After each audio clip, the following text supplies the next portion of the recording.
Hello guys and welcome back to my channel सिर्फ IAS. साथियों, Shankar IAS academy की environment के 9th एडिशन में आप सभी का बहुत बहुत स्वागत। मैं प्रसन्ना वर्मा आज आपके लिए लेकर आई हूँ इसका चैप्टर नंबर 25। चैप्टर का नाम है एक्ट्स एंड पॉलिसीज़ और ये उसका पार्ट 1 हम शुरू करने जा रहे हैं। शुरू करने से पहले चैनल को सब्सक्राइब वगैरह ज़रूर कर लीजिएगा।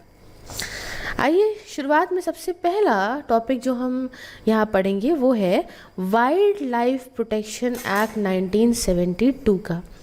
क्या ये है एक्ट है, पहले समझिए।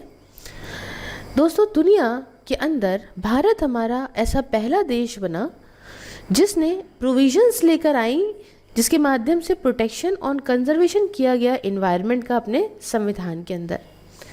कहानी 5 जून 1972 की है, जब इन्वायरमेंट को पहली बार डिस्कस किया गया था एक आइटम के तौर पे इंटरनेशनल एजेंडा के अंदर United nation conference of human environment में, जो कि स्टॉकहोम में हुई थी। एंड उसके बाद से ही 5 जून को सेलिब्रेट करा जाने लगा पूरे ही विश्व में एज वर्ल्ड इन्वायरमेंट डे के तौर पे। स्टॉकहोम की कॉन्फ्रेंस होने के बाद ही हमारे देश ने कुछ ऐसे लॉ ला के कुछ ऐसे कदम उठाए जिसके माध्यम से इन्वायरमेंटल प्रोटेक्शन किया जाने लगा और वाइल्ड लाइफ प्रोटेक्शन एक्ट को 1972 में पास किया गया। उसके बाद water prevention and control of pollution act भी आया जो कि 1972 दैट इज़ 1974 में आया। फिर फॉरेस्ट कंजर्वेशन एक्ट 1980 का, air prevention and control of pollution act आया 1981 में और सब्सिक्वेंटली इन्वायरमेंटल प्रोटेक्शन एक्ट आया 1986 में। अब संविधान के अंदर क्या प्रोविज़न है, कॉन्स्टिट्यूशनल प्रोविज़न समझें तो जो प्रोविजंस है इन्वायरमेंटल प्रोटेक्शन को लेके हमारे संविधान में वो करी गई थी विदिन 4 सालों के ही, जब स्टॉकहोम कॉन्फ्रेंस हुई थी 1976 में ही ये काम कर दिया गया था थ्रू द 42nd अमेंडमेंट के तौर पे, है ना। 48 जो हमारा 42वां अमेंडमेंट एक्ट रहा था ना, जो आया था 1976 में, बस इसी में ही यहाँ पे संविधान के अंदर कुछ चीज़ें डाली गई। जैसे कि हमारा आर्टिकल नंबर 48A जो संविधान का है वो प्रोवाइड करता है कि स्टेट यहाँ पे कि उसकी जिम्मेदारी है कि वो प्रोटेक्ट और इम्प्रूव करे एनवायरनमेंट को और फॉरेस्ट को सेव करे, वाइल्ड लाइफ को सेव करे देश की। उसके अलावा हमारा आर्टिकल नंबर 51A ये कहता है कि ये ड्यूटी है हर एक नागरिक की भारत के कि वो यहाँ पे प्रोटेक्ट और इम्प्रूव करे नेचुरल एनवायरनमेंट को, जैसे कि फॉरेस्ट हो गया, लेक्स हो गया, रिवर्स हो गया, वाइल्ड लाइफ हो गया, और इन जीवों के प्रति अपना प्रेम रखे, कंपैशन रखे। इसलिए हमारा संविधान के अंदर आप इन्वायरमेंटल प्रोटेक्शन और कंजर्वेशन को पाओगे एक फंडामेंटल ड्यूटी के तौर पे।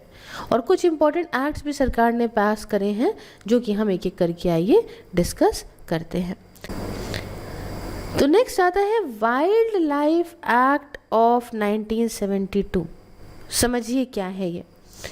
देखिए, जो वाइल्ड लाइफ एक्ट 1972 का ये पास करा ना, इसके अंदर ये एक इम्पॉर्टेंट ही लैंडमार्क रहा हमारे इतिहास में जो वाइल्ड लाइफ लॉज बने हैं देश के अंदर। क्यों? क्योंकि समझिएगा कि जो फॉरेस्ट है, फॉरेस्ट इंक्लूडिंग वाइल्ड लाइफ, ये क्या था, ये उस समय स्टेट सब्जेक्ट था। स्टेट सब्जेक्ट क्या होता है भाई? स्टेट सब्जेक्ट स्टेट लिस्ट के अंदर आते हैं। कॉन्करेंट लिस्ट पे दोनों लॉ बना सकते हैं। यूनियन लिस्ट के अंदर जो सब्जेक्ट है उस पर यूनियन लॉ बना सकता है। तो जो स्टेट लिस्ट के अंदर स्टेट सब्जेक्ट्स थे उसके अंदर फॉरेस्ट और वाइल्ड लाइफ आते थे और ये एंट्री नंबर 20 में आते थे लिस्ट 2 के 7 शेड्यूल के अंदर। पार्लियामेंट के पास कोई पावर उस समय नहीं थी कि वो कोई लॉ बनाए सेम इसी बात पे, एक्सेप्ट एज प्रोवाइडेड अंदर आर्टिकल 249, 250 और 252 जो संविधान का है। ठीक है, इसको छोड़ के बाकी यहाँ पे किसी पार्लियामेंट के पास पावर नहीं थी कि वो बना पाए इन सब चीज़ों पे लॉ। खैर, जब इस बात की इम्पोर्टेंट को समझा गया तो एक्ट को सारी स्टेट्स ने अडॉप्ट करा except that Jammu and Kashmir.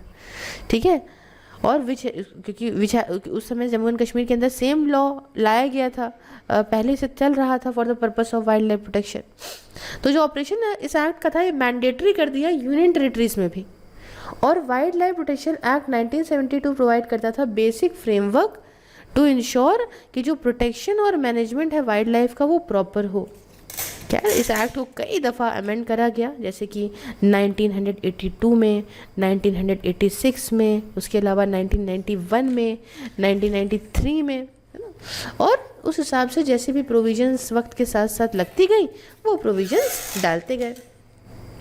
अब आगे बढ़ें और एक चीज़ समझते हैं कि क्या रीज़न, क्या मतलब था पास करने का एक्ट को। As stated in its statement of objects and reasons, वो इस तरीके का था क्योंकि रीज़न क्या था ये सब लॉ वॉ लाने का, एक्ट वैक्ट लाने का।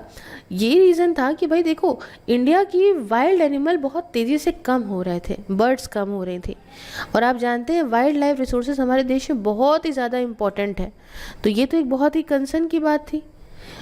दूसरी बात ये कि areas which were once teeming with wild life have become devoid of it. एक तरफ ऐसा टाइम था कि वहाँ पे बहुत बढ़िया घनी आबादी थी जानवरों की, अब एकदम वहाँ सब एकदम ख़त्म हो रहे थे वो area. Even sanctuaries national park के अंदर भी जो प्रोटेक्शन था वाइल्ड लाइफ का वो और इम्प्रूव करना था। इसके साथ साथ वाइल्ड बर्ड्स एनिमल प्रोटेक्शन 1935 का जो एक्ट था ये भी कम्प्लीटली आउटडेटेड हो चुका था। एग्जिस्टिंग लॉज जो है ना सिर्फ आउटडेटेड हो गए थे बट ऑल्सो पनिशमेंट देते थे, जो कि भाई ऐसे नहीं है ऑफेंस के लिए फाइनेंशियल बेनिफिट्स जो उनसे निकलते थे फ्रॉम पोचिंग या ट्रेड इन वाइल्ड लाइफ ये होते थे। फर्दर ऐसे लॉज मेनली कंट्रोल करते थे हंटिंग को, और जो है इम्फेसाइजेशन उनका दूसरे चीज़ों पे नहीं था कि भाई वाइल्ड लाइफ के लिए मेन फैक्टर्स क्या है जो ये ट्रेड हो रहा है, उनसे प्रोडक्ट बनाए जा रहे हैं, उससे हो रहा है, सिर्फ हंटिंग को कंट्रोल कर रहे हैं, बाकी चीज़ों को नहीं देख रहे हैं। तो इसलिए आउटडेटेड लॉज थे मेनली, इसलिए एक्ट को लाया गया। अच्छा, कुछ फीचर्स समझते हैं, सैलेंट फीचर्स क्या रहे इस एक्ट के। देखिए, ये जो वाइल्ड लाइफ प्रोटेक्शन एक्ट रहा ना 1972 का, ये प्रोडक्ट था ऑफ प्रोसेस जो बहुत लंबे शुरू हो चुका था। कब से? 1887 से ही। प्रोटेक्शन करने के लिए कुछ वाइल्ड बर्ड्स को after addition of wild life animals in 1912 में इसमें वाइल्ड लाइफ एनिमल भी डाला गया। पहले तो बर्ड्स के लिए सिर्फ बात थी और फिर प्लांट भी डाले गए 1919 में। तो ज़्यादातर वाइल्ड लाइफ रिसोर्सेज को कवर कर दिया गया था। अब उनके प्रोटेक्शन मैनेजमेंट की ज़रूरत थी, और यही जो इतिहास से चला आ रहा था उसको 1972 में जो है वो प्रॉपर हवा मिली। अब देखिए, जो रेटिंग्स है ना, हमने आपको पढ़ाया भी शेड्यूल 1 से लेके शेड्यूल 5 तक की, कि ये रेटिंग्स दी जाती है कितना रिस्क है वाइल्ड लाइफ को, फौना को, ठीक है, तो उस बेसिस पे दी जाती है। वो रेटिंग्स भी इसके अंदर आती हैं। एनिमल्स जिनको शेड्यूल्स के अंदर इंक्लूड करते हैं टोटल प्रोटेक्शन के लिए, उनको हंटिंग से, ट्रेड, कॉमर्स से ऐसे एनिमल्स को प्रॉपर ध्यान दिया जाता है, स्ट्रिक्टली रेगुलेट की जाती है। शेड्यूल 6 की अगर हम बात करें तो ये ऐड करा गया था कुछ स्पेसिफाइड प्लांट की स्पीशी को ऐड करने के लिए, कि भाई ऐसी प्लांट की स्पीशी को भी प्रोटेक्शन की ज़रूरत है। By the wild life protection amendment 1991 के माध्यम से शेड्यूल 6 को डाला गया था। अच्छा, और समझिए कि एक एक्सपर्ट की कमेटी जिसे Indian board of wild life बनाता है, ये कंसिडर करती है अमेंडमेंट इस एक्ट के अंदर कि कितने अमेंडमेंट ज़रूरी हैं, कब ज़रूरी हैं, सब कुछ। तीसरी बात कि with the amendment of act in 1991 power जो स्टेट गवर्नमेंट की है वो पूरी तरह से विड्रॉ हो जाती है। अब स्टेट गवर्नमेंट जो है वो एम्पावर नहीं थी डिक्लेयर करने के लिए किसी भी वाइल्ड एनिमल को एज अ वर्मन, और further by addition of provision immunisation of livestock within radius of 5 kilometres from national park और सेंचुरी, ये भी कंपलसरी कर दिया गया। आगे बढ़ते हैं। नेक्स्ट आया इन्वायरमेंट प्रोटेक्शन एक्ट 1986 का। क्या है ये? बाकी सारे पुराने इन्वायरमेंट प्रोटेक्शन एक्ट के कंपैरिजन में जो ये एक्ट था वो ज़्यादा इफेक्टिव था, ज़्यादा मजबूत कदम इसमें उठाए गए थे ये प्रॉब्लम जो पोल्यूशन की है उससे लड़ने के लिए। दोस्तों, जो शुरुआत हम देखते हैं इन्वायरमेंटल प्रोटेक्शन एक्ट 1986 से, वो आपको आर्टिकल नंबर 48A जो हमारा directive principle of state policy है संविधान के अंदर, और आर्टिकल नंबर 51A जो फंडामेंटल ड्यूटीज़ है इंडियन कॉन्स्टिट्यूशन के अंदर, वहाँ से आप इसकी जो है जड़ों को पाओगे इस एक्ट की। ये एक्ट सेंट्रल गवर्नमेंट को ये पावर देता है कि आप वो सारे ज़रूरी कदम को उठाइए जिसके माध्यम से पोल्यूशन को कंट्रोल कर सकते हैं, प्रिवेंट कर सकते हैं। एक अच्छी मशीनरी आप स्थापित करिए for for the protection and improve करने के लिए क्वालिटी इन्वायरमेंट की और कंट्रोल करने के लिए इस इन्वायरमेंट पोल्यूशन को रोकने के लिए। उसके अलावा सेंट्रल गवर्नमेंट या कोई भी इंसान जो है जिसे ऑथराइज करा गया है इस बारे में, उसे एम्पावर किया गया है कि आप सैंपल वहाँ की एयर के, वाटर के, सॉइल के, दूसरे सब्सटेंसेस के सैंपल ले सकते हैं एविडेंस के तौर पे, अगर आपको लगता है कि कोई यहाँ पे ऑफेंस है under the environment protection act 1986 के तहत। ये एक्ट प्रिस्क्राइब करता है एक स्पेशल प्रोसीजर को जिसके माध्यम से आप हजार्डियस सब्सटेंस को हैंडल कर सकते हो, और यहाँ पे जो कंसर्न पर्सन है वो हैंडल करेगा इस हजार्डियस सब्सटेंस को according to procedure of the act. उसके साथ इन्वायरमेंट प्रोटेक्शन एक्ट जो हमारा 1986 का है वो भी जो है रिलैक्स करता है रूल लोकल स्टैंडी का, और because of such relaxation even जो आम आदमी है वो भी कोर्ट जा सकता है कि भैया उनको he has given a notice of 60 days of the एलिज्ड offence and इसका इंटेंशन जो है वो है कंप्लेन करना टू द सेंट्रल गवर्नमेंट या किसी दूसरी कॉम्पिटेंट अथॉरिटी से। उसके अलावा ये एक्ट ये भी एम्पावर और ऑथराइज करता है सेंट्रल गवर्नमेंट को कि आप डायरेक्शंस इशू करिए फॉर द ऑपरेशन या प्रोसेस, प्रोहिबिशन, क्लोजर और रेगुलेशन को लेके किसी भी इंडस्ट्री की। सेंट्रल गवर्नमेंट यहाँ पे ऑथराइज है कि वो रोक सकती है, रेगुलेट कर सकती है सप्लाई को इलेक्ट्रिसिटी के, वाटर के या कोई भी सर्विस के डायरेक्टली बिना कोर्ट का ऑर्डर लिए इस बारे में।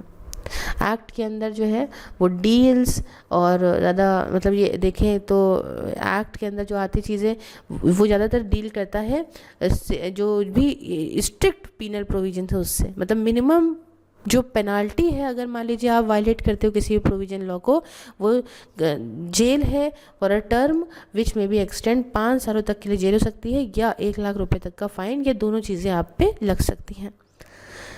एक्ट फर्दर पेनाल्टी भी लगाता है अगर आप फेल कर जाते हो या कंट्रावेंशन आपका लगातार बना रहे after the date of conviction, और ये 5,000 रुपये पर डे की पेनल्टी है। अगर कंट्रावेंशन कंटिन्यू रहा 1 साल से भी ज़्यादा तो ऑफेंडर को पनिश करेंगे, इसमें जेल में आपको डाल देंगे और ये 7 सालों तक जेल में आप डाल सकते हो। काफ़ी स्ट्रिक्ट प्रोविजन है इसमें। उसके अलावा इस एक्ट के अंदर इम्यूनिटी मिलती है ऑफिसर्स को सरकार के, कोई भी वो जो कार्य करते हैं इस एक्ट की प्रोविजंस के तहत या अंडर द पावर्स जो पावर या कोई फंक्शन निभाते हैं इस एक्ट के तहत, तो उनको इम्यूनिटी प्रदान है। अच्छा, ये सिविल कोर्ट को, ये एक्ट जो है वो डिबार करता है, रोकता है सिविल कोर्ट को from having any jurisdiction to entertain any suit या proceeding in respect of action, direction, order जो सेंट्रल गवर्नमेंट इशू करे या कोई भी स्टैट्यूटरी बॉडी इस एक्ट के तहत इशू करे तो।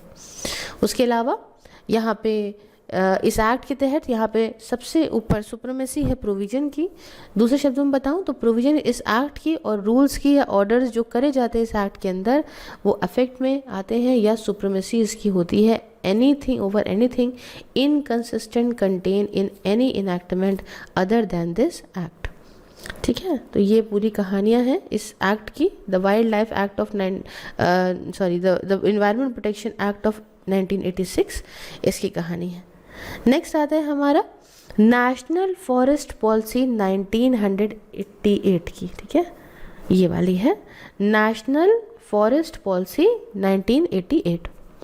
दोस्तों मेन एम जो इस नेशनल फॉरेस्ट पॉलिसी का है वो इस बात को अवगत कराना कि इन्वायरमेंटल स्टेबिलिटी हो और इकोलॉजिकल बैलेंस प्रॉपर मेंटेन हो, जैसे कि एटमॉस्फेरिक इक्विलिब्रियम हो जो कि बहुत ज़रूरी है हर तरह के जीव को जीने के लिए, चाहे ह्यूमंस हो, एनिमल हो, प्लांट हो। उद्देश्य ये है इसका पॉलिसी का कि हम अपने नेचुरल हेरिटेज को कंजर्व करेंगे देश के, कैसे यहाँ पे प्रिजर्व करके रिमेनिंग नेचुरल फॉरेस्ट को, बहुत सारे वैरायटी जो इतनी है फ्लोरा फौना की उसको, जो हमारी इतनी खूबसूरत बायोलॉजिकल डाइवर्सिटी को और जेनेटिक रिसोर्सेज को देश के दिखाती है। सॉइल इरोजन पे ध्यान देंगे, ठीक है, और denudation in the catchment area of rivers, lakes, reservoirs in the interest of soil and water conservation, ताकि बाढ़ ना आए, सूखा ना पड़े। हाँ, उसके बाद सैंड ड्यून्स का एक्सटेंशन चेक करेंगे, डेजर्ट एरिया तो नहीं बढ़ रहा है, इसको ध्यान देंगे। उसके अलावा सब्सटेंशियली हम फॉरेस्ट ट्री कवर को बढ़ाएंगे देश के अंदर, ऐसे प्रोग्राम्स लाएंगे जिससे उसको बढ़ा सकें। फॉरेस्ट की प्रोडक्टिविटी को बढ़ाएंगे ताकि वो जो भी ज़रूरतें हैं उन्हें पूरा कर सकें।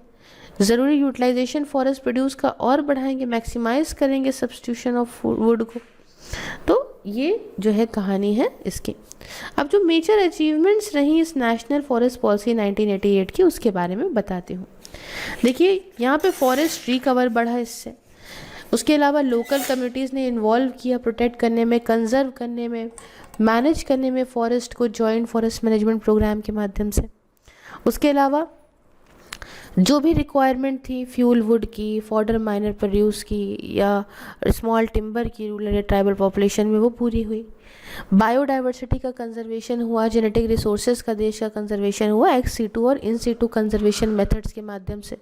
इम्पॉर्टेंट कंट्रीब्यूशन रहा मेंटेन करने में इन्वायरमेंट और इकोलॉजी स्टेबिलिटी को हमारे देश के अंदर। तो ये सारे फ़ायदे हुए, अचीवमेंट्स रही नेशनल फॉरेस्ट पॉलिसी 1988 की। फिर आता है बायोलॉजिकल डाइवर्सिटी एक्ट 2002। ये क्या है दोस्तों? ये एक्ट निकल के आया था, इंडिया का अटेम्प्ट जो था रियलाइज करने को ऑब्जेक्टिव्स जो कि लिखे गए हैं in the United nation convention on biological diversity 1992 के हिसाब से, जो सोवरेन राइट देता है स्टेट्स को कि वो अपने खुद के बायोलॉजिकल रिसोर्सेज को यूज़ कर सकती हैं। ये एक्ट प्रोवाइड करता कंजर्वेशन बायोलॉजिकल डाइवर्सिटी का, सस्टेनेबल यूज़ उनके कंपोनेंट्स का, और फेयर और इक्विटेबल तरीके से बेनिफिट्स को शेयर करना जो इन बायोलॉजिकल रिसोर्सेज से निकलते हैं, नॉलेज या फॉर मैटर्स जो कि कनेक्टेड हो इनसे। ठीक है, अब ये बायोलॉजिकल डाइवर्सिटी एक्ट के ऑब्जेक्टिव्स की अगर बात करें तो सबसे पहला ऑब्जेक्टिव है कि कंजर्व करना बायोलॉजिकल डाइवर्सिटी की, दूसरा सस्टेनेबल यूज़ इसके कंपोनेंट का, तीसरा फेयर और इक्विटेबल शेयरिंग बेनिफिट्स का जो निकल के आते हैं यूटिलाइजेशन ऑफ जेनेटिक रिसोर्सेज से।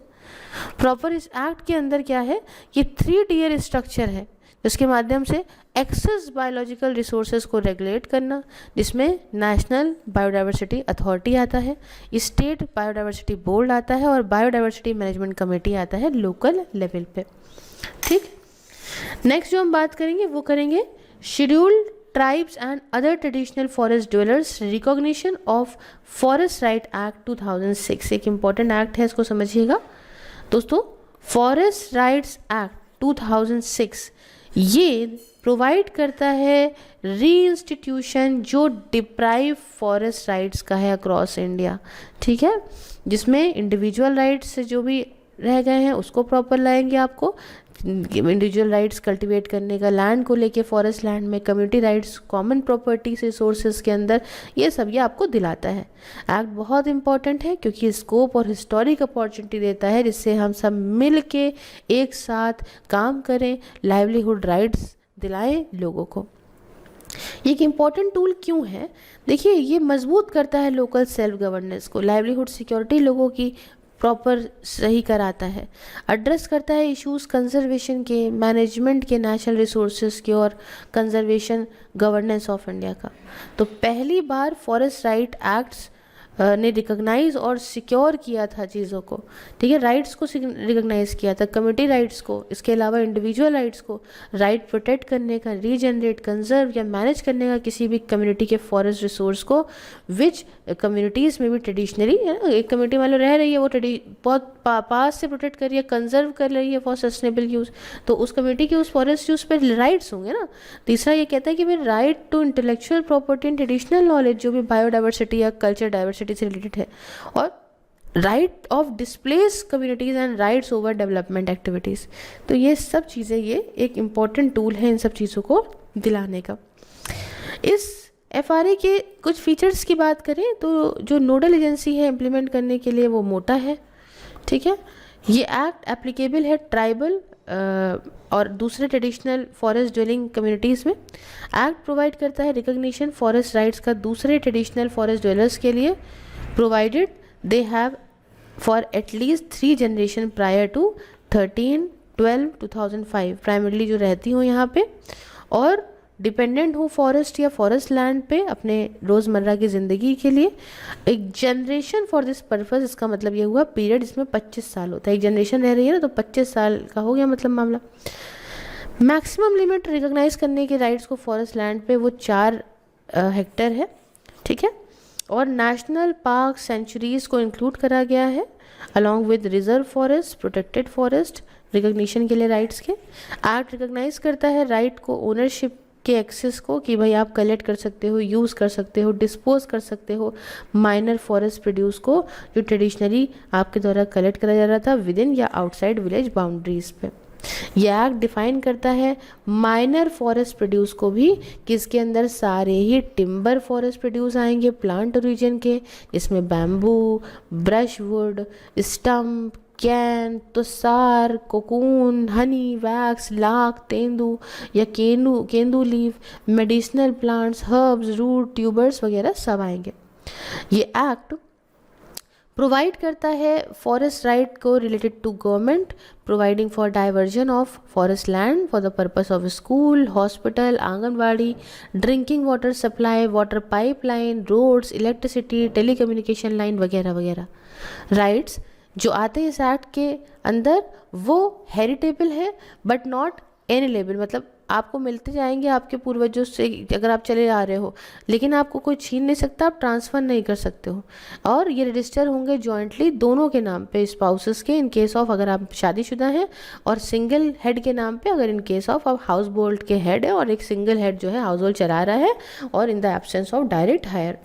और जो है अगर मान लीजिए डायरेक्ट हायर नहीं है कोई, तो जो हेरिटेबल राइट है वो पास हो जाएंगे नेक्स्ट ऑफ द किन को।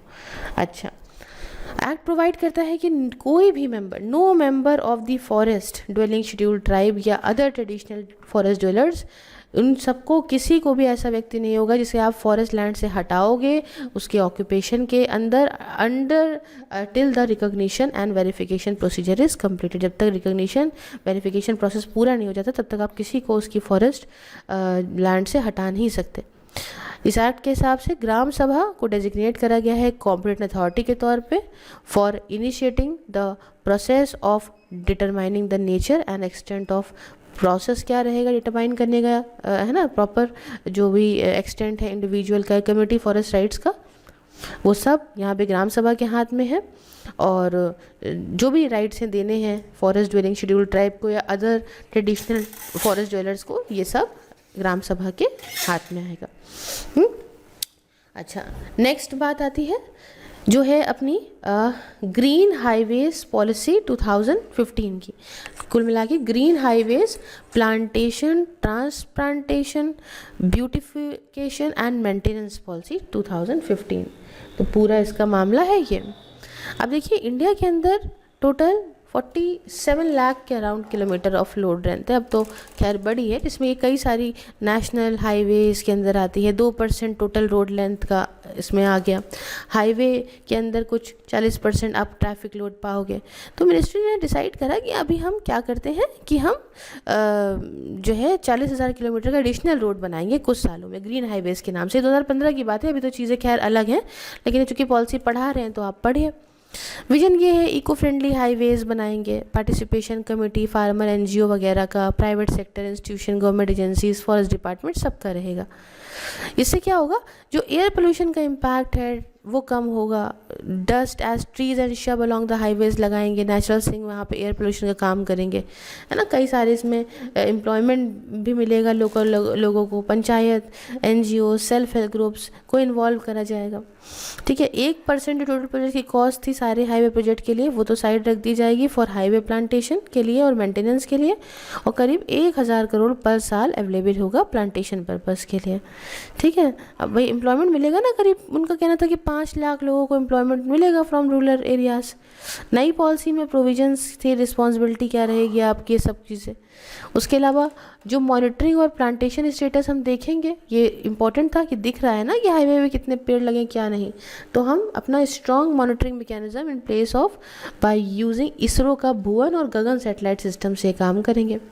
हाईवे प्रोजेक्ट्स के लिए कि वो इन्वायरमेंटली सस्टेनेबल हो, ये ज़रूरी है कि नेचुरल रिसोर्सेज का जो लॉस है, जो प्रोसेस में हाईवे के टाइम पे जो लूज़ हो गए हैं उन्हें वापस से रिकंस्ट्रक्ट करा जाए, रीस्टोर करा जाए। ठीक है, फिर से उन सारे नेचुरल रिसोर्सेज को या प्लांट को फिर से उगाया जाए किसी भी तरीके से। ठीक है, तो ये सब चीज़ें थी, इसी के लिए लाया गया था ग्रीन हाईवेज पॉलिसी 2015। अब उसके बाद आता है केमिकल सेफ्टी। केमिकल सेफ्टी क्या है भैया, देखिए सरकार ने नोटिफाई करा 2 रूल्स को, which manufacture, storage and import of hazardous chemicals rules 1989 को लेके, और chemical accidents emergency planning preparedness and response rule 1996 वाला। इस बात को इंश्योर कराने के लिए कि देश के अंदर केमिकल सेफ्टी होनी चाहिए। ये रूल्स डिलिनेट करते हैं क्राइटेरिया को for identification of major accident hazard unit. As per these rules एक ऑफ साइट इमरजेंसी प्लान हो for district having MAH unit. MAH का मतलब मेजर एक्सीडेंटल हजार्ड यूनिट अगर है तो उसका पास एक इमरजेंसी प्लान होना चाहिए उस डिस्ट्रिक्ट के पास, और वो इमरजेंसी प्लान की ज़रूरत है कि वो प्रॉपर हो ताकि इम्पैक्ट जो केमिकल एक्सीडेंट्स के हैं वो ना हो। एज़ पर इंफॉर्मेशन जो अलग अलग स्टेट और यूनियन टेरिटरीज से मिली है, यहाँ पे कुछ अब तो 2000 प्लस MAH यूनिट्स हैं देश के अंदर जो 303 डिस्ट्रिक्ट में अंदर देखने को मिलती हैं। ठीक है, तो फिलहाल इतना ही रखते हैं। नेक्स्ट जो कोस्टल रेगुलेशन जोन वाला ये सीन है ये हम बाद में करेंगे, नेक्स्ट पार्ट में करेंगे। फिलहाल इतना ही रखते हैं। कैसा लगा आपको लेक्चर आप मुझे कमेंट बॉक्स में बताइएगा। बाकी आपको सोशल मीडिया के लिंक्स डिस्क्रिप्शन बॉक्स में मिल जाएंगे इंक्लूडिंग व्हाट्सएप, और जॉइन बटन को प्रेस करके आप मेंबरशिप को ज्वाइन कर सकते हैं। धन्यवाद।